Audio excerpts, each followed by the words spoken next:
Hello everyone, welcome to evergreen study. तो आज की वीडियो के अंदर हम BA programme third semester history की बुक की फर्स्ट जो यूनिट है उसका सेकंड पार्ट करने वाले हैं। फाउंडेशन, एक्सपेंशन, कंसोलिडेशन ऑफ सल्तनत ऑफ दिल्ली 13 to 15 सेंचुरी। तो हमने फर्स्ट पार्ट के अंदर जो दिल्ली सल्तनत हमने देखी थी, बहुत सारे पार्ट्स में डिवाइड है, जिसमें कि हमने सबसे पहले देखी थी स्लेव डायनेस्टी के ऊपर कि जो दिल्ली के ऊपर पहले स्लेव डायनेस्टी ने राज किया। तो स्लेव को हरा के कौन आते हैं? खिलजी आते हैं। तो अगली जो डायनेस्टी, इस वीडियो के अंदर हम खिलजी डायनेस्टी को रीड करने वाले हैं। तो आपको जो कि मैंने अपनी फर्स्ट वीडियो में आपको बताया था, लास्ट में जो लास्ट किंग होते हैं स्लेव डायनेस्टी के, वो कैमूर होते हैं। जो कैमूर होते हैं उनके साम्राज्य में कौन थे? उन्होंने एक मिनिस्टर बना रखे थे, कैमूर ने एक मिनिस्टर बना रखे थे वोर के, फिरोज को। लेकिन फिरोज क्या करता है? उनके साथ गद्दारी करता, और फिरोज क्या करता है? कैमूर को मार देता है। मारने के बाद क्या है, जो कैमूर को मारने के बाद क्या करता है फिरोज की अपने आप को एक टाइटल दे लेता है जलालुद्दीन करके। ठीक है, तो जलालुद्दीन करके वो अपने आप को टाइटल दे देता है जलालुद्दीन खिलजी करके। तो खिलजी डायनेस्टी इसके बाद में स्टार्ट होती दिखाई देती है। बेसिकली आपको याद हुआ। तो अब हम स्टार्ट करते हैं अपनी खिलजी डायनेस्टी को। तो खिलजी डायनेस्टी है ये 1290 से लेकर 1320 तक उन्होंने राज किया दिल्ली के अंदर। ठीक है, अब देखते हैं फर्स्ट जो किंग कौन होते हैं। तो जलालुद्दीन खिलजी है, वो फर्स्ट किंग होते हैं। फिर सेकंड होते हैं अलाउद्दीन खिलजी, और फिर आते हैं कुतुब वो कुतुब बिन ऐबक थे, बट ये कुतुब बिन मुबारक हैं। ठीक है, तो ये अलग अलग आते हैं खिलजी डायनेस्टी के किंग, जो बेसिकली बहुत सारे आते हैं, लेकिन जो इंपॉर्टेंट हम इस वीडियो के अंदर वो करेंगे, क्योंकि आपकी बुक के अंदर वही दे रखे हैं। ठीक है, थोड़ा सा बेसिक आपको बता दूंगी अलग अलग राजाओं के बारे में भी। चलो चलते हैं। तो अब रीड करते हैं जलालुद्दीन खिलजी के बारे में। जो जलालुद्दीन खिलजी है उनका टाइम पीरियड 1290 से लेकर 1296 तक है।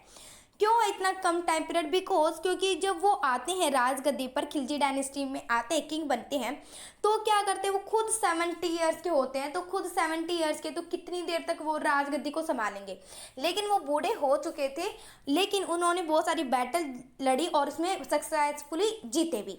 जैसे उन्होंने मंगोलों के साथ भी बहुत सारी लड़ाई करी, जैसे कि स्लेव डायनेस्टी में भी मैंने आपको बताया था कि किस प्रकार से जो स्लेव डायनेस्टी के ऊपर भी मंगोल बार बार अटैक कर रहे थे, उनको भी उन्होंने हराया था जलालुद्दीन खिलजी ने। और उसी के साथ ही जो बलबन के जो सेशन थे, क्योंकि जो कैमूर को मारने के बाद और भी तो उनके बेटे होंगे, तो वो भी राजगद्दी पे आने के लिए कोशिश करेंगे कि हमारी जो आए, तो उनको भी उन्होंने हराया था। ठीक है, जो जलालुद्दीन खिलजी हैं उनके टाइम पीरियड में जो ऐसा माना जाता है जो साम्राज्य था वो बेसिकली क्या था? वो टर्किश और अफगान था। टर्किश और अफगान क्यों था? क्योंकि जो आपको पता है जो स्लेव डायनेस्टी थे, जो कुतुब बिन ऐबक थे, वो खुद क्या थे? एक स्लेव थे, एक टर्किश स्लेव थे। तो उसके साम्राज्य में जो मिनिस्टर होंगे वो टर्किश होंगे।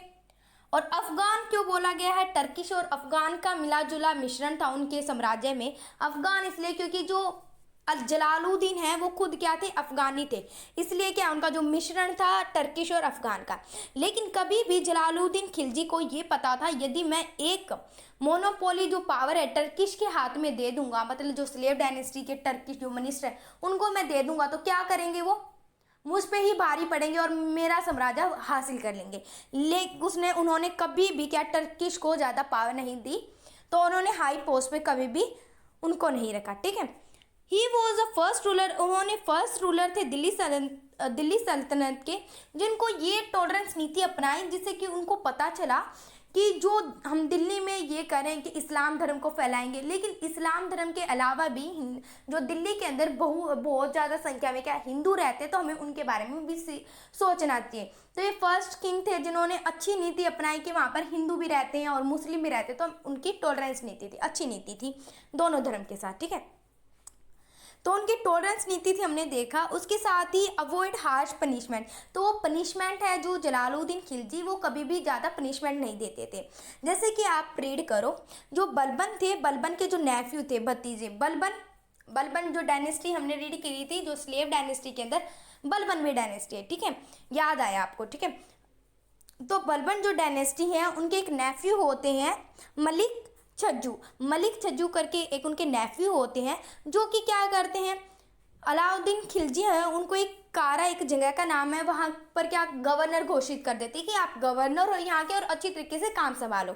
लेकिन जो मलिक छज्जू होते हैं वो बार बार क्या करते हैं, आक्रमण करने के लिए सोचते हैं अलाउद्दीन खिलजी पर, जिसमें कि क्या एक बार उन्होंने आक्रमण किया अलाउद्दीन खिलजी पर मलिक छज्जू ने, लेकिन उन्होंने कुछ पनिशमेंट नहीं दी, बस उनको बोलकर छोड़ दिया।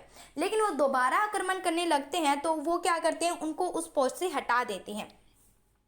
ठीक है, रिवोल्ट करने लग जाते हैं तो उनको हटा ही देते हैं। और उनको हटाकर किसको रखते हैं, अलाउद्दीन खिलजी हैं उनको क्या रखते हैं, वहाँ का गवर्नर रखते हैं कारा का। तो बेसिकली क्या है, जो उनको हटा दिया जाता, मलिक छज्जू को हटा दिया जाता गवर्नर ऑफ कारा, और उसकी जगह अलाउद्दीन खिलजी है उनको वहाँ पर रिप्लेस कर लिया जाता है।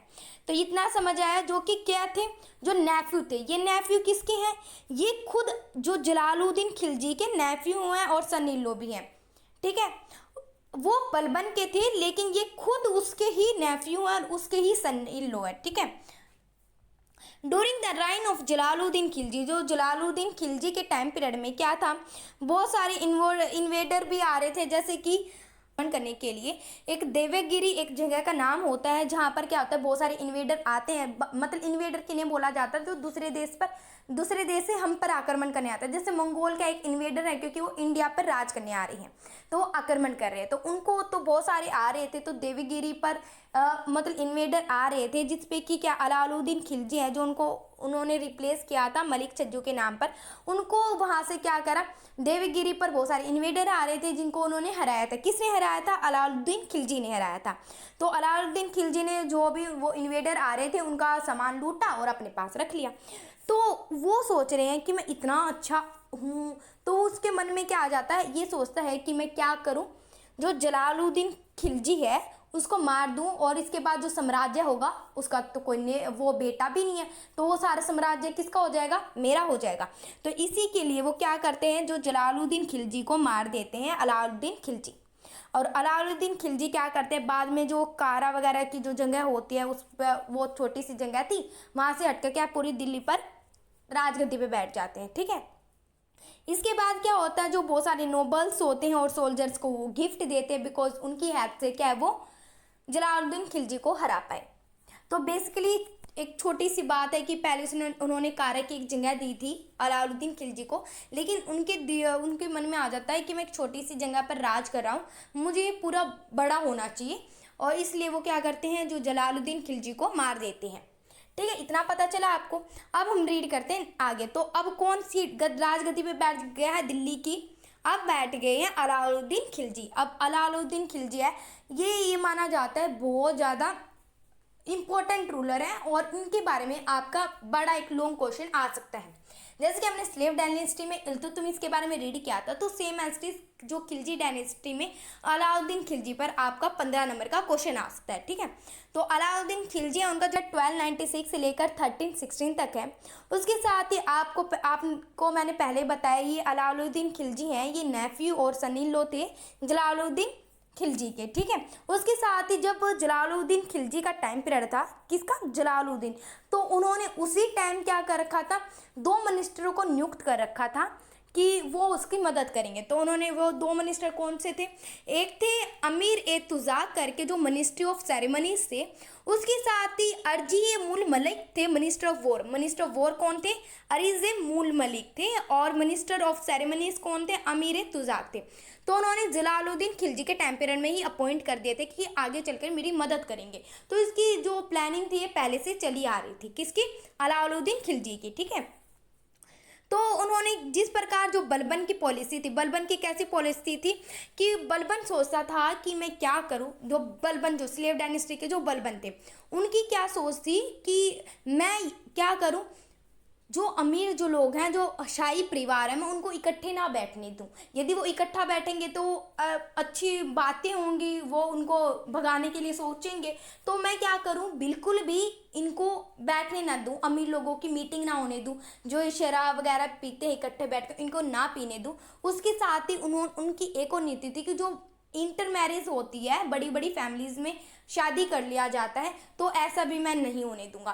तो जो बलबन की जो नीति थी सेम एज जलालुद्दीन ने अपनाई। तो जो जलालुद्दीन की पॉलिसी थी, जो जलालुद्दीन की क्या पॉलिसी, मतलब टॉलरेंस सभी के प्रति अच्छे थे, तो उन्होंने वो नीति नहीं अपनाई। ठीक है, उन्होंने किसकी नीति अपनाई, बलबन की पॉलिसी अपनाई। ठीक है, उन्होंने कन्वे किया जो नोबल्स होते थे वो इंटर मैरिज करते थे नोबल्स की फैमिलीज के साथ, तो ऐसा नहीं होगा बिल्कुल भी। इंटर मैरिज से क्या होगा, यदि वो रिलेशन बनेंगे तो क्या करेंगे, वो उनका साम्राज्य बड़ा होगा, जिसके बाद वो मुझ पे ही आक्रमण करेंगे। तो उन्होंने इंटर मैरिज भी बैन कर दी थी। जो ड्रिंकिंग लिक्विड, जो शराब वगैरह होती थी, जो बड़ी फैमिलीज पीती थी इकट्ठा बैठ के, बड़े बड़े लोग पीते थे, तो वो उनके ऊपर प्लानिंग बना सकते, इसलिए उन्होंने रोक लगा दी थी। उन्होंने 4 पॉलिसी अपनाई। किसने, अलाउद्दीन खिलजी ने 4 पॉलिसी अपनाई, जिसके अकॉर्डिंग वो अपना साम्राज्य संभालेगा। फर्स्ट उन्होंने करा जो समाज जो कि सार्वजनिक रूप से जो भी सेल होती है शराब, और जो भी धूम्रपान या फिर जो भी नशीले पदार्थ होते थे, उनको कंप्लीटली बैन कर दिया कि सार्वजनिक रूप से कोई भी नहीं बेच सकता। सेकंड उन्होंने क्या करा, उन्होंने सीक्रेट नोबल्स, जो एक जासूस छोड़ दिए। जो जासूस होंगे किन पर नजर रखेंगे, बड़ी बड़ी शाही परिवार नोबल्स पे नज़र रखेंगे, जिनसे कि वो इंटर मैरिज ना कर सके या फिर वो दारू वगैरह ना पी सके। यदि वो काम नहीं करे तो जासूसों को उन्होंने छोड़ दिया था। किसने छोड़ा था, अलाउद्दीन खिलजी ने करा था। ठीक है, उन्होंने क्या करा था, जो प्रॉपर्टी होती थी, जो नोबल्स बड़े बड़े शाही परिवार होते थे, जो कि गिफ्ट दिया जाता था, किनको गिफ्ट दिया जाता था, बड़े बड़े परिवार को पहले ज़मीन नहीं दे देते थे राजा, तो उनसे सारी जो ज़मीनें थी वो छीन ली गई थी, प्रॉपर्टी थी उनकी छीन ली गई थी। अलाउद्दीन खिलजी ने ये नियम बनाए थे। उसके साथ ही सोशल गैदरिंग, जो सोशल गैदरिंग है या फेस्टिवल वगैरह इकट्ठा मनाए जाते हैं लोगों द्वारा, तो उनको बैन कर दिया था। यदि आपको फेस्टिवल बनाना है समाज सार्वजनिक रूप से, तो फर्स्ट ऑफ ऑल आपको परमिशन लेनी होगी सुल्तान अलाउद्दीन खिलजी से। तो ये 4 पॉलिसी है, ये 4 लोग बहुत ईजी है, आप अच्छी तरीके से मेंशन करके आ सकते हो, मतलब नॉर्मल से लिख सकते हो आप इन्हें। ठीक है, जो अलाउद्दीन खिलजी है उन्होंने बहुत सारे, हमने देखा वो कैसे थे, उनकी नीति कैसी थी, तो उन्होंने बहुत सारे वॉर भी लड़े, मिलिट्री कैंपेन भी चलाए, वो देखते हैं। सबसे पहले अलाउद्दीन खिलजी ने जो इंडिया के अंदर ही रहकर जो अलग अलग, जैसे अलग अलग जो स्टेट हैं उन पे जो आक्रमण करे वो देखते हैं। फर्स्ट आते हैं राजपूताना। तो राजपूताना के बारे में इतना नहीं है, बेसिकली ये है कि उन्होंने जो राजपूत के जो मेवाड़ था या फिर बहुत सारी जो भी जगह थी उन्होंने जीत ली थी, कैप्चर कर ली थी। ठीक है, तो नॉर्मली बेसिक ऐसे ही कर ली थी। ठीक है, सेकंड है रतन खुम्बेर। तो रतन खुम्बेर पर भी क्या करते हैं, फर्स्ट जो राजस्थान का एक स्ट्रॉन्गेस्ट फोर्ट होता है राजस्थान के अंदर, उसके साथ ही जो नुसरत खान होते हैं, नुसरत खान कौन होते हैं, जो खुम्बेर के राजा होते हैं, रतन खुम्बेर के राजा होते हैं, बेसिकली वो होते हैं। तो वो क्या क्या बोलते हैं खिलजी को कि आप इधर नहीं आओ, हम आपको नहीं देंगे अपना जगह, तो रतन कुम्बेर आपके नाम नहीं करेंगे। लेकिन जब अलाउद्दीन खिलजी आते हैं तो नुसरत खान को मार देते हैं। उसके साथ ही क्या करते हैं, जब वो फोर्ट के अंदर जाते हैं तो सारी जो औरतें होते हैं, वहाँ तक की रानी भी होती हैं, वो अपने आप को जुहार कर लेते हैं। जुहार बेसिकली जो औरत होती है आग में जलकर मर जाती हैं।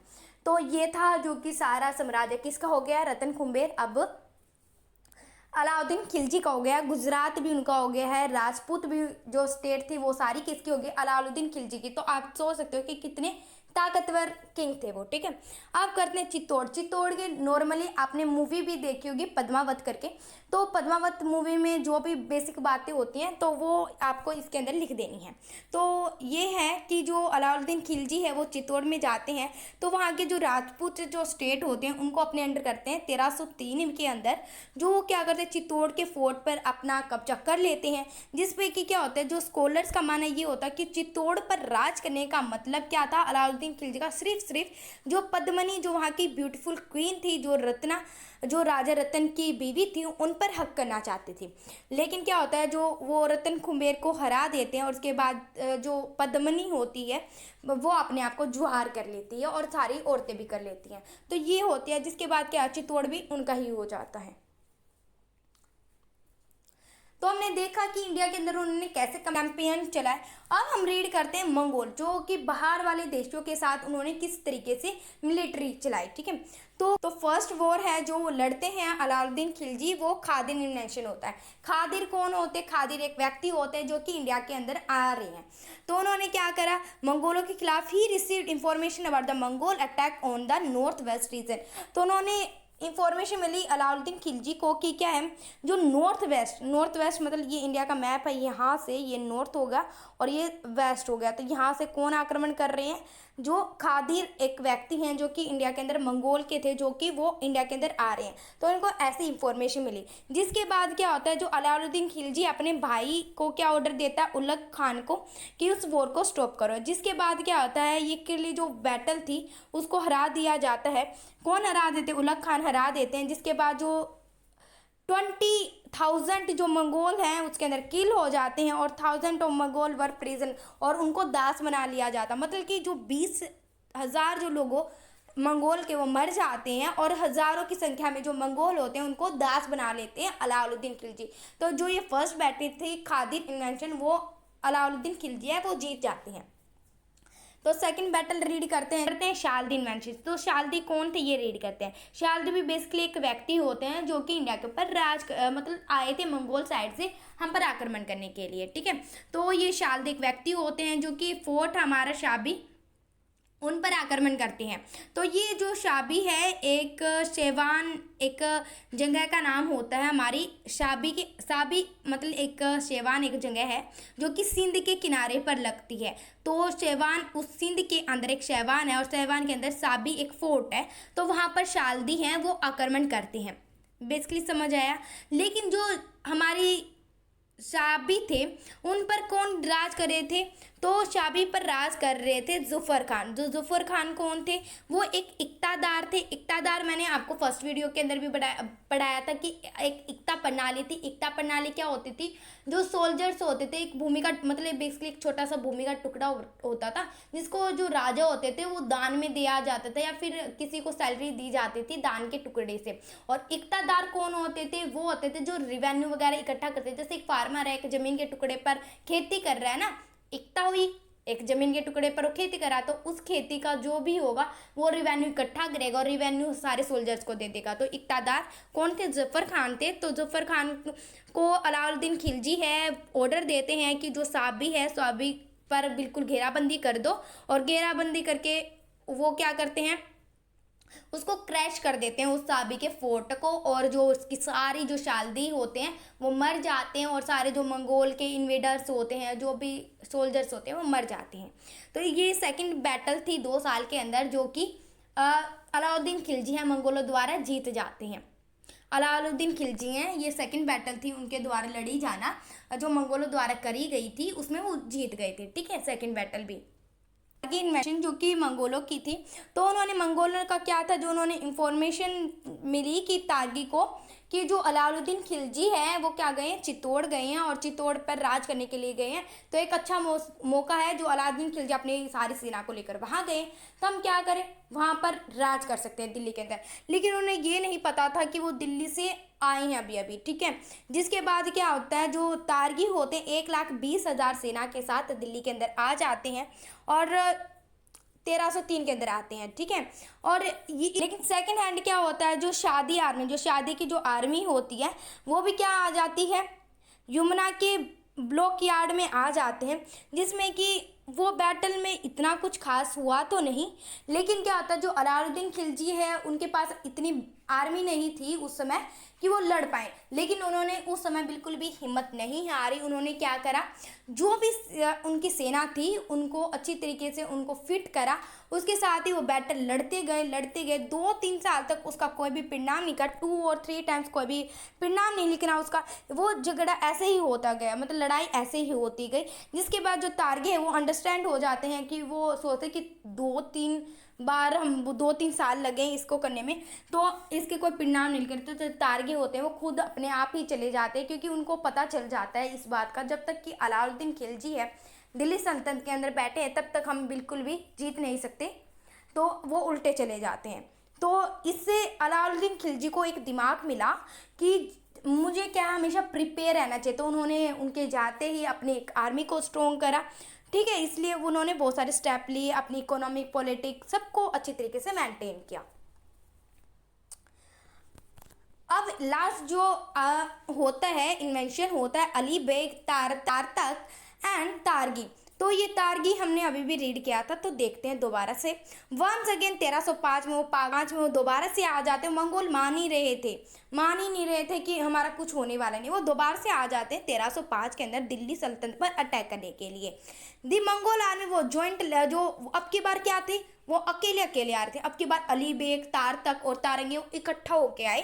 उन्होंने क्या करा, वो क्या है, आफ्टर क्रॉस उन्होंने झेलम नदी को पार ही करते हैं कि क्या होते हैं, जो तारगी जो होते हैं वो अपने आप को पीछे कर लेते हैं, और बेसिकली जो दो हैं वो अली बेग और तारतक, वो अपना कंटिन्यू करते हैं, अपने चलते रहते हैं मंगोल, ठीक है, इंडिया के ओर, ठीक है। तो झेलम नदी को उन्होंने पार कर लिया, जिसके बाद वो रुक जाते हैं। अमोरा एक जगह का नाम है वहाँ पर, जो कि आज प्रेजेंट टाइम में उत्तर प्रदेश है, ठीक है। तो वो रुकते हैं, तो वो क्या देखते हैं कि वो वहाँ पर रुके हुए हैं। तो अलाउद्दीन खिलजी है जो मलिक नायक को ऑर्डर देते हैं, जो हिंदू चीफ होते हैं उनको करते हैं कि तुम उनके साथ लड़ाई करो। जिसके बाद ये बैटल में क्या होता है, ये जीत जाते हैं। कौन जीते हैं, अलाउद्दीन खिलजी जीत जाते हैं। और उसके बाद क्या है, 20 दिसंबर 1305 के अंदर जो 1000 ऑफ मंगोल सोल्जर्स हैं उनको किल्ड और अरेस्ट कर लिया जाता है अलाउद्दीन खिलजी के द्वारा। तो आप देख सकते हो कि इस समय जो अलाउद्दीन खिलजी ने बहुत सारी बैटल को जीता भी। और अब जो अलाउद्दीन खिलजी है ये मर जाते हैं 1319 के अंदर। जिसके बाद के अमीर हसन और अमीर खुसरो बोलते हैं कि वो इतने पढ़े लिखे नहीं थे, लेकिन उनको इतना ज्ञान था कि मुझे क्या करना और क्या नहीं करना, तो उनको इतनी ध्यान था। और उसके साथ ही उन्होंने जो फेमस क्या है गेटवे भी बनाया, अली दरवाज़ा। और उन्होंने एक न्यू कैपिटल थी, जो सीरी उनकी नई कैपिटल थी, उसको भी कंस्ट्रक्ट करवाया था उन्होंने, ठीक है। अलाउद्दीन खिलजी है, उन्होंने अपने आप को टाइटल दिया है सिकंदर आजम करके। और उन्होंने जो अमीर खुसरो को भी एक टाइटल दिया है। अमीर खुसरो को क्या दिया, तूती हिंद उनको टाइटल दिया। किसको दिया, अमीर खुसरो को। और उन्होंने अपने आप को क्या टाइटल दिया है, सिकंदर आजम, ठीक है। अब हमने देख लिया कि बहुत सारी उन्होंने लड़ाई वगैरह लड़ी, वो मर गए। अब हम रीड करते हैं उनके लैंड रेवेन्यू का सिस्टम कैसा था। तो ये फर्स्ट हिस्ट्री थी इन दिल्ली सल्तनत के अंदर, जिन्होंने क्या मेजरमेंट किया, जो लैंड वगैरह होती थी उनको मेजर किया, और उसके अकॉर्डिंग ये इतनी लैंड है और इसको इतना टैक्स देना। तो ये इस तरीके से, तो उन्होंने फर्स्ट रूलर थे जिन्होंने मेजरमेंट करके मतलब रिवेन्यू वगैरह, जो कर वगैरह को देखा कि कितना रिवेन्यू देना किसको, ठीक है। और लैंड रिवेन्यू होता था, ये कलेक्ट किया जाता था कैश के रूप में, मतलब कि जो पैसे होते थे वो पैसे देने होते थे बेसिकली। इसके पहले हम देखते आए थे, वो जब खाना होता था उसको दे देते थे, जैसे अनाज को दे देते थे। लेकिन उन्होंने क्या बोला, जो कैश के रूप में हमें रिवेन्यू चाहिए, ठीक है। क्योंकि जो सल्तनत को क्या रिवेन्यू वगैरह होते थे, वो ज़मीन का टुकड़ा, पहले वाले सोल्जर्स क्या होते थे, वो ज़मीन का टुकड़ा दिया जाता था सोल्जर्स को एक तनख्वाह के रूप में। लेकिन अलाउद्दीन खिलजी ने कैश चला दिया था, तो कैश के रूप में दिया जा रहा था, ठीक है। तो इसलिए क्या है, वो जो फार्मर से भी क्या एक्सेप्ट कर रहे थे कि वो हमें कैश दे, ठीक है। हिज लैंड रेवेन्यू जो प्रोवाइड था बेसिक। जिसके बाद क्या है, हमने देखा कि फ्यूचर में भी आने वाले आप रीड करोगे शेरशाह के बारे में भी और अकबर के बारे में, जो कि उन्होंने भी क्या है मेजरमेंट करवाया और कैश वगैरह की पॉलिसी अपनाई, जो कि सेम एज थी जो अलाउद्दीन खिलजी ने करी थी लैंड रेवेन्यू के सिस्टम में, ठीक है। This state officer measure the land and fix land revenue. तो उन्होंने क्या करा, जो रेवेन्यू वगैरह को इकट्ठा करने के लिए उन्होंने मिनिस्टर को भी रखा था। अब मिलिट्री कैसी थी उनकी, तो उनको मेंटेन करने के लिए, चेक करने के लिए टाइम टू टाइम वो चेक करते रहते थे, और उनकी फिजिकल डिटेल्स भी लेते रहते थे कि ये कितना कमज़ोर हुआ कितना नहीं, मतलब फिजिकल डिटेल्स भी लेते रहते थे सोल्जर्स की कि ये लड़ने लायक है या नहीं है, ये सब कुछ डिटेल्स लेते रहते थे। तो उनकी जो एक फाइनेंशियल रूप से उनकी एक वो थी कि यदि मैं कहीं सोल्जर्स को लेके जा रहा हूँ, तो कहीं आज भी हम कहीं जाते हैं तो जो पैसे का रेट होता है, कुछ भी चीज़ का रेट होता है, वो इंक्रीज़ हो जाता है। तो अलाउद्दीन खिलजी के टाइम पीरियड में उन्होंने क्या करा, आपको ये बात ज़रूर ध्यान देनी है कि जो अलाउद्दीन खिलजी के टाइम में उन्होंने क्या कर दिया था, जो सामान होता था उनका फिक्स रेट कर दिया था। ये 1 रुपये की बिकेगी, ये 2 की, ये 3 की, 4, उन्होंने फिक्स कर दिया था। क्योंकि जो सोल्जर्स होते थे एक जगह से दूसरी जगह जाते थे, उनको क्या होता था, दिक्कत होती थी, क्योंकि उनकी सैलरी फिक्स थी। तो इसलिए उन्होंने क्या हर जगह क्या एक ही पैसे लगा दिए थे कि हर एक जगह ये चीज़ ऐसी ही मिलेगी, ठीक है। तो उन्होंने क्या कर दी थी, उनकी एक स्ट्रेटेजी थी मानो, ठीक है। तो ह्यूज आर्मी रखते थे तो उनको कैश भी देना होता था, तो उन्होंने क्या करा, इसको कंट्रोल करने एक पॉलिसी ऑफ मार्केट कंट्रोल बनाया। मैंने बताया ना पॉलिसी ऑफ मार्केट कंट्रोल क्या था, कि उन्होंने जो भी था उनको क्या कर दिया था, फिक्स कर दिया था रेट उन्होंने, ठीक है। जिसमें कि क्या होता था, जो कि कई बार कुछ पैसे गिरते रहते थे, कुछ नहीं गिरते, मतलब कि जो सेंसेस होता था वो गिरता बढ़ता रहता था, जैसे आज के टाइम में। वो तो आज के टाइम में, लेकिन उस समय भी क्या होता था, किसी का रेट गिर रहा है, किसी का बढ़ रहा है। तो उस समय उन्होंने क्या करा था, जो वैल्यू होते थे उनको उनको क्या कर दिया था, बिल्कुल फिक्स कर दिया था, जिससे कि उनको दिक्कत ना हो। और उन्होंने क्या कर दिया था, जो आर्मी वगैरह के लिए भी क्या है, उनको सैलरी भी फिक्स कर दी थी। 234 जो सैलरी कर दी थी, 234 रुपीज़ सैलरी कर दी थी एक साल के लिए।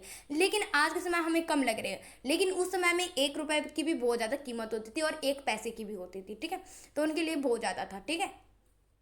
Bye adopting the policy of market control he could built a large army, तो इसलिए उन्होंने एक बड़ी आर्मी बुल्ड कर पाए, बिकॉज उन्होंने सब कुछ फिक्स कर दिया, उनको दिक्कत नहीं होती थी, सैलरी भी फिक्स थी।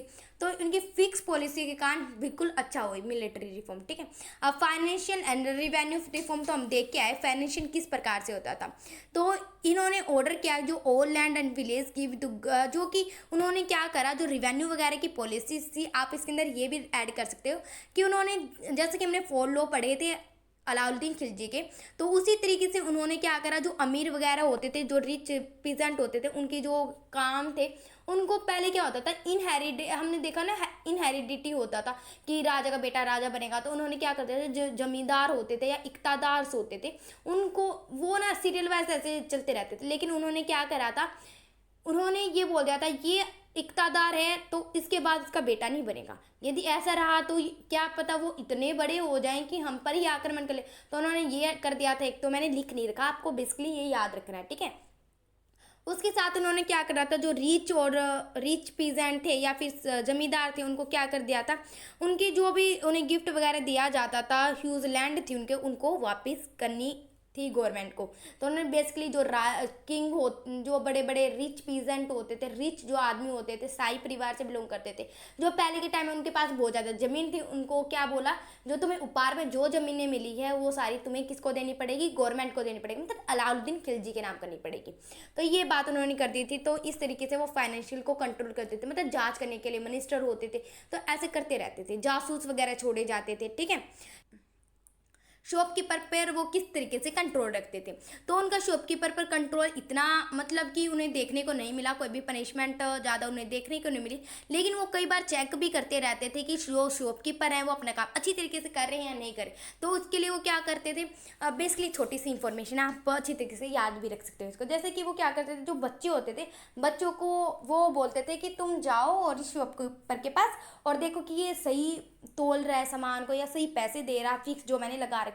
जो नहीं देता था वो अच्छी तरीके से फिक्स रेट के हिसाब से, या फिर उसको नहीं तोलता था, वो सीधा क्या अलाउद्दीन खिलजी के पास चले जाता था वो आदमी, और उसको मार दिया जाता था। तो बेसिकली इस तरीके की पनिशमेंट दिया करते थे अलाउद्दीन खिलजी, और इस प्रकार से कंट्रोल रखते थे शॉपकीपर के ऊपर। और भी मैंने लिख नहीं रखे हैं, और भी आप लिख सकते हो कि वो जो ज़मीन वगैरह या अनाज पे किस तरीके से कंट्रोल रखते थे। तो फर्स्ट ऑफ ऑल आपको इसी में भी ये लिखना है, सभी में ये लिखना है सबसे पहले कि फिक्स था सब कुछ। तो खाने वगैरह जो होता था, वीट वगैरह जो कि उनको फिक्स रेट पे था, और उसके साथ ही अब खाने पीने का किस तरीके से था, मार्केट का किस तरीके से था, तो ये देखते हैं। तो ये मैंने लिख नहीं रखा, आपको जरूर याद रखना है कि उनकी जो मार्केट पॉलिसी में सबसे पहले क्या है, फिक्स रेट, ये लिखना है। सेकंड, जो वीट वगैरह होते थे, जो भी फार्मर खेती करता था, 50% उसको किसको देना होता था, अलाउद्दीन खिलजी को देना होता था। और अलाउद्दीन खिलजी उस जो सारे सामान को कहाँ पर रखता था, अपनी जो उनकी ग्रैंडरी होती थी, जो माल गोदाम होता था, उसमें अपना रखता था, जो कि मिलिट्री के काम आता था, या फिर जब अकाल पड़ जाता था तब काम आता था। और उसके प्रकार से वो जो मार्केट्स वगैरह में भी इस तरीके से अपना कंट्रोल रखता था। जैसे कि वो क्या करता था, मार्केट वगैरह में जो कि काम वगैरह नहीं हो रहा, शॉपकीपर पर नज़र जिस तरीके से रखे जाते, तो मार्केट में ऐसे होता था, क्योंकि जो पीजेंट के पास वो कम रह गया, 50% रह गया, और 50% वो अपने परिवार को खिलाए या बेचे, तो इसलिए उनके पास कम बचा था, और इस प्रकार से जो उतना ही बेच पाते थे जितना कि उन्हें अच्छा मिल सके, ठीक है। तो वो ज़्यादा नहीं बेच पाते थे क्योंकि फिक्स रेट थे, तो इतना ही हो पाता था सभी, तो ऐसी पॉलिसीज थी उनकी। बाद हमने देखा कि किस प्रकार से जो अलाउद्दीन खिलजी की इतनी सारी पॉलिसी थी। इसके बाद आते हैं कुतुबन मुबारक शाह थे। तो कुतुबन मुबारक शाह होते हैं, ये बेटे होते हैं अलाउद्दीन खिलजी के, जो कि राजगद्दी पे बैठते हैं, लेकिन इनकैपेबल होते हैं, अच्छे रूलर नहीं होते। वो क्या करते हैं, जो सभी को ये बोल देते हैं जो उनके फादर द्वारा बनाया गया ये हार्श रेगुलेशन है उसको अबोलिश कर देते हैं कि माना है मानो, नहीं माना है मत मानो। तो उनको अबोलिश कर देते हैं, जिसके बाद उनका खुद उसको क्या कौन मार देता है, इनको मार देते हैं नसरुद्दीन शाह होते हैं। नसरुद्दीन शाह कौन होते हैं, इनके मिनिस्टर के एक मिनिस्टर होते हैं बेसिकली, वो मार देते हैं मुबारक शाह को। और इसके बाद नसरुद्दीन शाह है वो राजगद्दी पे बैठते हैं। तो नसरुद्दीन कौन थे, ये उनके एक मिनिस्टर थे। और ये नसरुद्दीन क्या क्या करते हैं, कुछ सालों के लिए हिराज कर पाते हैं। जिसके बाद क्या होते हैं, इनको भी कौन मार देता है, गजनी मलिक होते हैं जो गवर्नर होते हैं दीपालपुर के जो गवर्नर होते हैं गजनी मलिक, वो मार देते हैं। और आप क्या करते हैं, वो अपने आप को टाइटल दे देते हैं गियासुद्दीन तुगलक करके। और गियासुद्दीन तुगलक करके जो बन जाते हैं, उन्होंने टाइटल दिया अपने आप को। और इसके बाद हमें डायनेस्टी स्टार्ट होती दिखाई देती है तुगलक। तो तुगलक डायनेस्टी को हम नेक्स्ट वीडियो के अंदर रीड करेंगे। यदि आपको ये वीडियो अच्छी लगी हो तो लाइक कर देना, share and subscribe my channel.